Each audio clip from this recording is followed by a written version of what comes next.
My 35th birthday was the day my world imploded. I woke up to my wife, Sarah, burning waffles in our tiny kitchen, and my daughter, Mia, bursting into the bedroom with a glitter-soaked card she'd made at school. It was all unicorns and spaceships, her version of me, the dad who could do anything. I hugged her so tight I thought I'd crush her. For a moment, sitting at our wobbly dining table, eating charred waffles with too much syrup, I thought, this is enough. Just the three of us. But, deep down, I was waiting for a call, a text, something from my family. My parents, my brother Ethan, the people I'd spent years bailing out of their messes. Nothing came. No missed calls. No happy birthday, Jake. Just silence. By noon, the quiet was eating me alive. Sarah kept trying to fill it, chatting about Mia's school play, but I was half listening, scrolling through my phone, making excuses for them. Maybe they're planning a surprise. Maybe they're just bad with dates. I couldn't stand it anymore, so I opened Instagram, and there it was, first thing on my feed. A photo of my entire family, Mom, Dad, Ethan, even Aunt Linda from 3 states away, grinning on a white sand beach, cocktails in hand, like they were auditioning for a travel ad. The caption, "Paradise, with the best family ever," posted 14 minutes ago. My heart stopped. I zoomed in, thinking it was an old pic, a glitch. But no. Ethan's new tattoo, the one he got last month, was clear as day on his arm. This was now. They were in the Bahamas. Without me. I don't know why I commented. Maybe I needed them to admit it. I typed, "What's this?" and hit send. My phone buzzed almost instantly. Dad's reply, public for the world to see. Didn't want to drag a loser along for the ride. I froze. Sarah was behind me, reading over my shoulder. She didn't say a word, but I felt her hand on my arm, squeezing. I stared at those words. A loser. And something snapped. Not anger, not sadness, clarity. I typed back, "Big surprise coming your way," and slammed my phone down. Sarah looked at me, eyes wide. "Jake, what are you doing?" I just smiled. They thought I was a joke? They were about to find out who'd been holding up their whole damn circus. Turning 35 wasn't supposed to hit like this. It wasn't about the number. It was realizing the people I'd bled for didn't give a damn about me. I'd spent years playing the good son, the good brother. When Ethan dropped out of college and needed rent for his fancy downtown loft, I paid it. When Mom's emergency credit card bills piled up, I cleared them. When Dad's truck broke down because he forgot to change the oil for 2 years, I covered the repairs. Thousands of dollars, month after month, without a single thank you. And now? They were sipping Mai Tais in the Bahamas, calling me a loser. I looked at Mia, coloring at the table, oblivious, and Sarah, who was trying not to cry. That was my family. Not them. I didn't yell. I didn't break anything. I just stood up and grabbed my laptop. Sarah watched me, nervous. "Jake, talk. To me?" I shook my head. "They're done." I logged into my bank account, hands shaking, and started unraveling the web I'd built to keep them afloat. First, Ethan's rent. Cancelled. His landlord would get a nice surprise when the auto payment didn't go through. Then Mom's credit cards. I removed myself as the authorized payer. Dad's insurance? Gone. I even called the utility company and took my name off their overdue electric bill. Every safety net I'd put in place, I tore down in under an hour. Sarah sat next to me, silent, but I could feel her strength, like she was holding me up without saying a word. When I finished, I leaned back and let out a breath I didn't know I'd been holding. "You sure about this?" Sarah asked, her voice soft but steady. I looked at her, at the life we'd built despite their chaos, and nodded. "They wanted to cut me out? Let's see how they do without their personal ATM." She didn't smile, but her eyes said she was with me. Mia ran over, waving her card. "Daddy, look! I drew you as a superhero." I pulled her onto my lap, my chest tight. For the first time in years, I felt like I might actually be one. That night, I couldn't sleep. I kept checking my phone, expecting a flood of angry texts, but there was nothing. Just more Instagram posts. Ethan posing with a surfboard, Mom in a floppy hat, Dad toasting the camera. They didn't even know yet. For 2 weeks, I waited, watching their perfect vacation unfold online while I went to work at the auto shop, fixed cars, and came home to Mia's bedtime stories. It was peaceful, almost too peaceful. But I knew it was coming. They'd figure it out when the bills hit. And when they did, they'd come crawling back, thinking they could guilt me into saving them again. They had no idea what was waiting. 2 weeks after I pulled the plug on their free ride, the silence broke like a dam bursting. I was in the garage, wrist deep in a Chevy's engine, when my phone lit up. Ethan. A text, all caps. "What the hell, Jake? My landlord's evicting me." I wiped grease off my hands and stared at it, heart pounding, not with guilt, with power. For once, he was squirming, not me. I didn't reply. Another text, this time from Mom. "How could you do this to us? We're your family." I laughed, loud enough that my coworker raised an eyebrow. Family? They'd partied in the Bahamas while calling me a loser. They could figure out their own mess. By the time I got home, Sarah was pacing the kitchen, Mia coloring in the living room. "Your parents called the house phone," she said, voice tight. "Left a voicemail.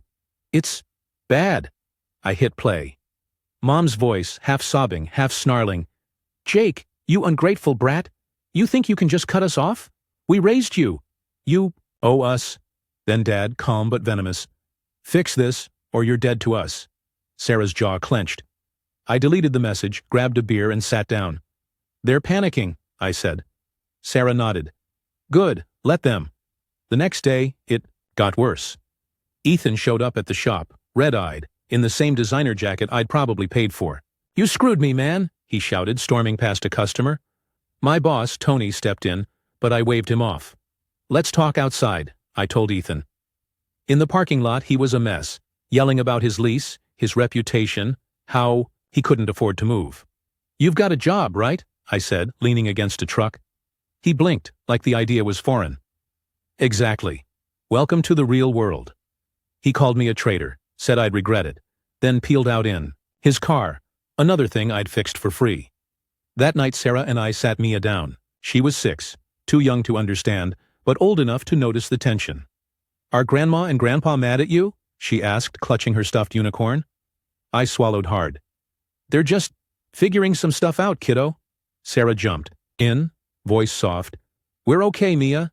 Just us 3. Mia hugged us, and I felt that fire again. They didn't get to hurt her. Not ever. The calls kept coming. Mom left voicemails, crying about their electric bill, how they might lose the house.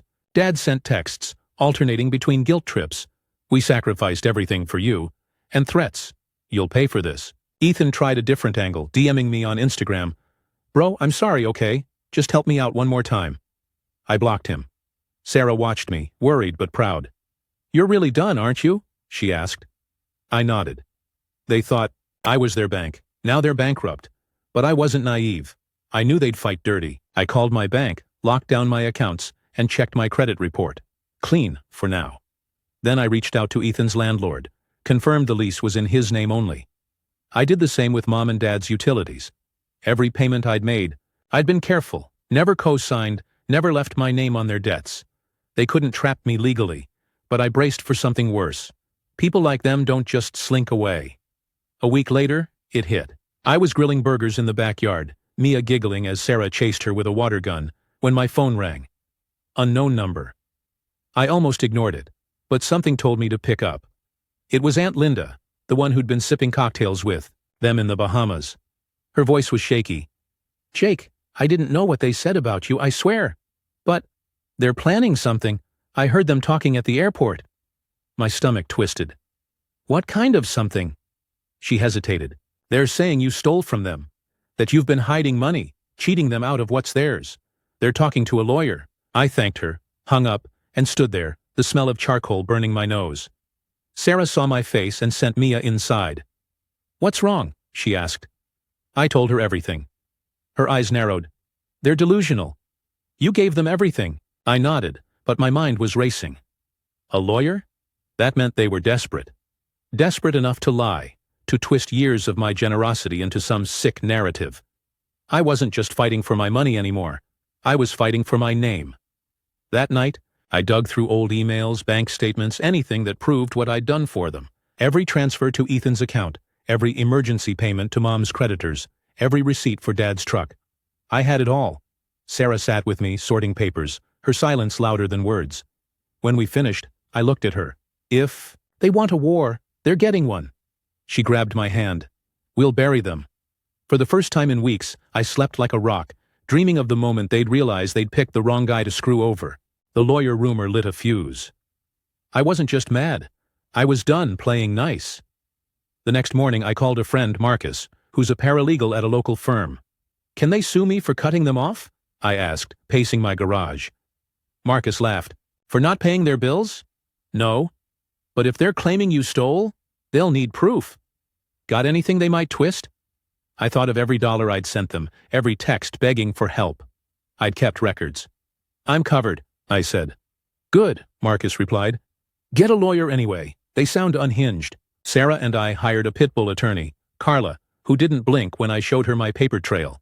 Years of bank transfers, emails, even Mom's texts promising to pay me back someday. Carla's eyes gleamed. They're bluffing, but if they try anything, this buries them. I felt a rush, like I was finally the one holding the cards, but I wasn't waiting for their move. I went on offense. First, I sent Ethan's landlord a heads up about his financial situation, attaching proof I'd paid his rent for years. The guy was floored. "Your brother said he paid," I smirked. "Yeah, he's creative like that." Then I called Mom and Dad's utility company, confirming their accounts were delinquent. I didn't owe them a dime, but I made sure their neighbors knew the lights were off. Small-town gossip travels fast. The real blow came when I contacted Ethan's college.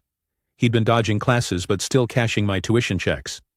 I told the bursar's office I was done covering him.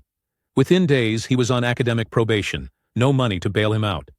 Sarah watched me make the call, her face unreadable. "You okay?" she asked after. I nodded. "They wanted a clown. They're getting a ringmaster."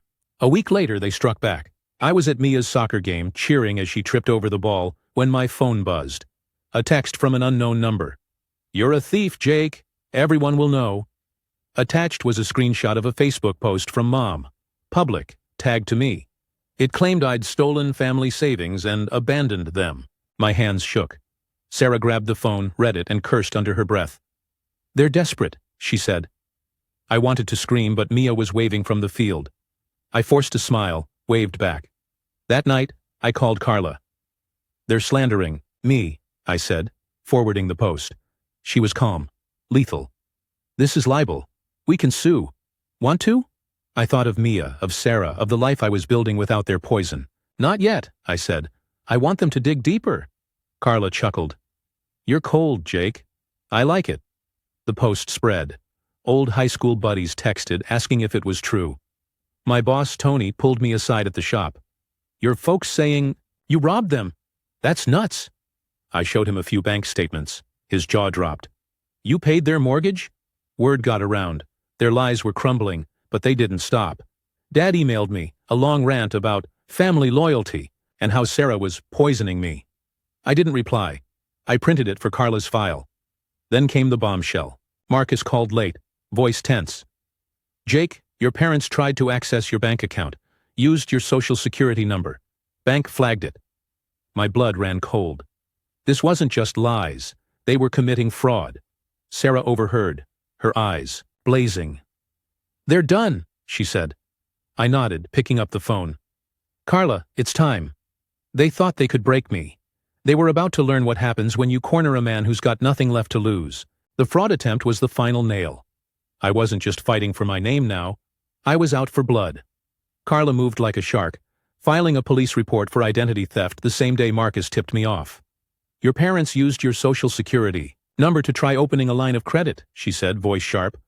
"Bank's got logs. It's airtight." My stomach churned, but Sarah's hand on mine kept me steady. "They're toast," she whispered. I nodded, picturing Mom's fake tears and Dad's smug grin. Not this time. The cops didn't waste time. 2 days later, I got a call from a detective. "We've questioned your parents. They're claiming it was a mix-up. Want to press in charges?" I didn't hesitate. "Yes?" Sarah looked at me, eyes fierce with pride. "You're ending this," she said. I felt lighter, like I'd shed a decade of their weight. But I knew they'd come crawling before the hammer fell. Sure enough, that night, Ethan showed up at our house. No warning, just banging on the door, while Mia slept upstairs. Sarah opened it, arms crossed, as I stood behind her. Ethan looked like hell. Unshaven, clothes wrinkled, no trace of his Instagram swagger. "Jake, please," he begged, voice cracking. "They're gonna arrest Mom and Dad." You can't do this. I stared at him, the brother I'd raised when our parents checked out. You were in the Bahamas, I said. Called me a loser. Why should I care? He stammered. We didn't mean it. It was a joke. Sarah truncated to ensure adherence, to character limit. Sarah stepped forward, voice ice cold. Get off my porch. He left, tail between his legs, but I knew this wasn't over. The next day, Carla called with an update. Your parents are trying to cut a deal. They're blaming Ethan, saying he pushed them into it. I laughed, bitter. Of course they'd throw him under the bus. What's next? I asked. They'll probably get probation, maybe community service, but their reputation's shot. Small-town gossip was brutal. Their church friends, their golf buddies, all whispering. I didn't care about their tears. I wanted them to feel the void they'd left me in. Then Mom tried one last play. A letter arrived, handwritten, addressed to Sarah, not me. It was a masterclass in manipulation. Sobs about family, how I'd broken them, ending, with a plea for one last loan to save their house. Sarah read it, snorted, and tossed it in the trash. They're pathetic, she said. But I kept a copy for Carla. Every move they made was another nail in their coffin. A week later, the courtroom date was set. I didn't have to testify. The evidence was overwhelming, but I went anyway, Sarah by my side. Mom and Dad sat there, small and gray, avoiding my eyes. Ethan wasn't there. He'd taken a plea, ratting them out for a lighter sentence. The judge didn't mince words. You abused your son's trust for years. Probation, fines, and a restraining order. They couldn't contact us. As we left, Dad tried to catch my eye, but I walked past like he was a stranger. That night, Sarah and I sat on the couch, Mia asleep upstairs. It's done, she said, squeezing my hand. I nodded, but my gut twisted. They'd lost, but they'd never stop. A week later, a process server showed up with a new bombshell. They were suing me for emotional distress. Carla laughed when I told her. They're desperate. It'll get thrown out. But it was a reminder. They'd never let go. I looked at Sarah, at Mia's toys scattered on the floor, and made a choice. This wasn't just about winning. It was about making sure they could never touch us again. The emotional distress lawsuit was a joke, but it lit a fire under me. My parents and Ethan thought they could keep dragging me through the mud. I was ready to end this circus for good. Carla, my lawyer, was practically giddy when I showed her the filing. This is frivolous, she said, tossing the papers on her desk. They're shooting themselves in the foot. Want to countersue? I leaned back, thinking of Mia's innocent questions about her grandparents. Sarah's quiet. Strength holding us together. Hell yes, I said. Let's make it hurt. Carla filed a countersuit for defamation, harassment, and legal fees, attaching every piece of evidence. Bank records, Mom's libelous Facebook post, Ethan's begging texts, even Dad's threatening emails. They'll either drop it or get crushed, Carla said. I wanted them to try fighting. I wanted them to see what happens when you push a man too far. A week later, Sarah found a voicemail from Ethan on her phone. Not mine. He sounded desperate, voice slurring. Sarah, talk sense into Jake. He's ruining us. I'll do anything. She played it for me, her face hard. He's scared, she said. Good. We didn't call back. Instead, I sent the voicemail. To Carla. Another nail in their coffin. The town was buzzing. My parents' fraud charges had made the local paper, and now their lawsuit was fodder for every coffee shop gossip. Old friends stopped me at the grocery store, shocked. You paid their bills all those years? I just nodded, letting the truth spread. Their perfect family mask was gone. Even Aunt Linda, who'd tipped me off, cut contact with them, sending me a quiet text. I'm sorry, Jake. You didn't deserve this. I didn't reply. I was done with half-allies. Then came the curveball. A letter arrived, not from my parents, but from Ethan's ex-girlfriend, Tara. Handwritten, shaky, addressed to me. She claimed Ethan had been skimming my payments for years, pocketing cash meant for rent and tuition. She'd kept quiet out of fear but was done protecting him. Enclosed were screenshots of his bank account. Thousands I'd sent, funneled into his lifestyle. My blood boiled. I'd been bled dry and he'd played me for a fool. Sarah read it, her voice low. He's worse than them, I called. Carla, add this to the suit. Ethan's done. The court date loomed, but my parents tried one last stunt. They showed up at Mia's school waiting by the gate. The principal called me, furious. They said they're her grandparents, demanded to see her. I sped over, heart racing, Sarah on the phone with Carla. When I got there, Mom was crying crocodile tears, Dad puffing his chest like he owned the place. "She's our blood," Mom wailed. I didn't blink. "You're nothing to her." The principal escorted them off, and I got a restraining order extension that day. Mia didn't see them, thank God, but she clung to me that night, asking why mean people were at her school. I hugged her tight, promising she was safe. The lawsuit hearing was anticlimactic. Their lawyer, some budget hack, fumbled through a sob story about family disputes. Carla tore it apart, presenting my evidence like a guillotine. The judge dismissed their case in 20 minutes, granted my countersuit, and ordered them to pay $15,000 in damages and fees. They sat there silent, ashen. Ethan wasn't even there. Word was he'd skipped town.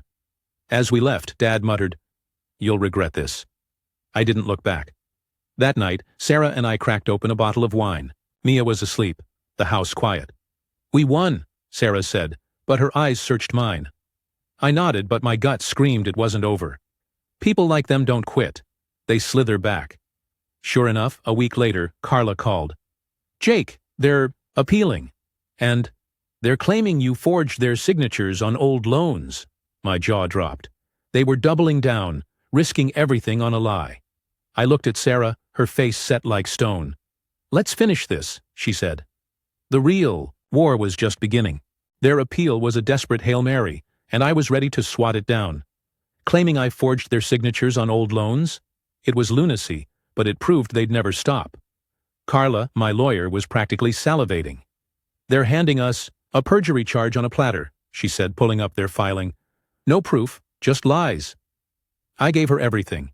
Every bank statement, email, even Tara's screenshots showing Ethan's theft. "End them," I told her. Sarah nodded, her eyes steel. No mercy. The appeal hearing was set for a month out, but my parents didn't wait.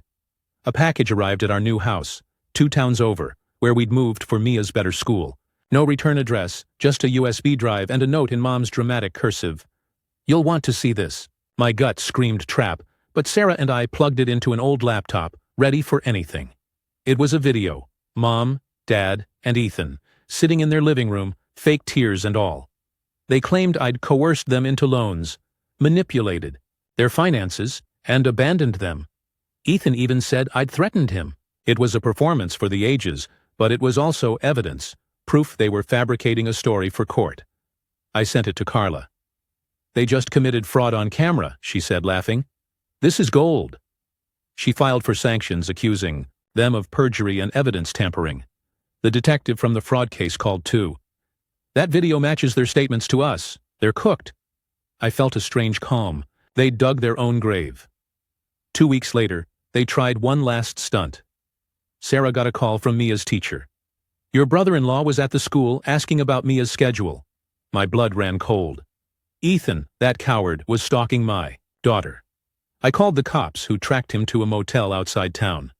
He was arrested for violating the restraining order, drunk and ranting about taking back what's mine. Carla added it to the case. "He's facing jail now," she said. "Your parents too, if they don't back off." The hearing was a slaughter.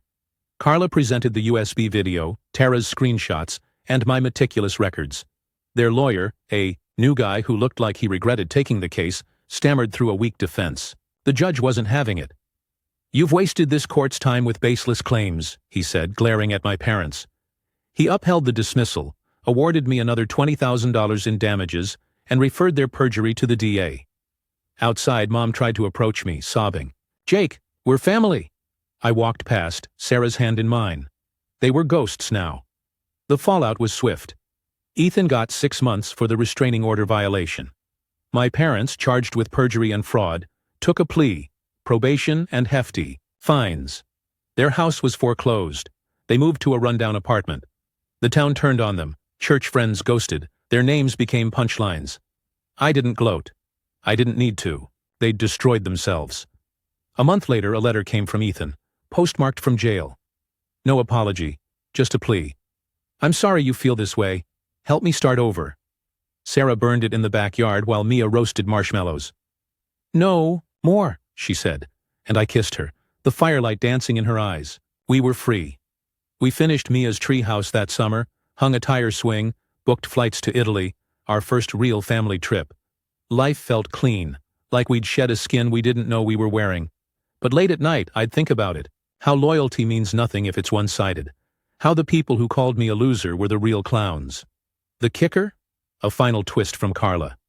Your parents tried to forge another loan in your name. Bank caught it. They're facing new charges. I laughed, raising a glass to Sarah. The show was over and I'd rewritten the ending. And here it is. The finale of today's story. Did everything turn out as you imagined? Or did it end unexpectedly? I'd love to hear what you think. Leave your thoughts in the comments below, and let's dive into the discussion together. If this story kept you in suspense, don't forget to give it a thumbs up. And if you haven't signed up yet, what are you waiting for? This is your chance to join an incredible community where exciting new stories unfold every day. Click the subscribe button and turn on notifications to stay up to date. Thanks for your attention, and see you on your new adventures.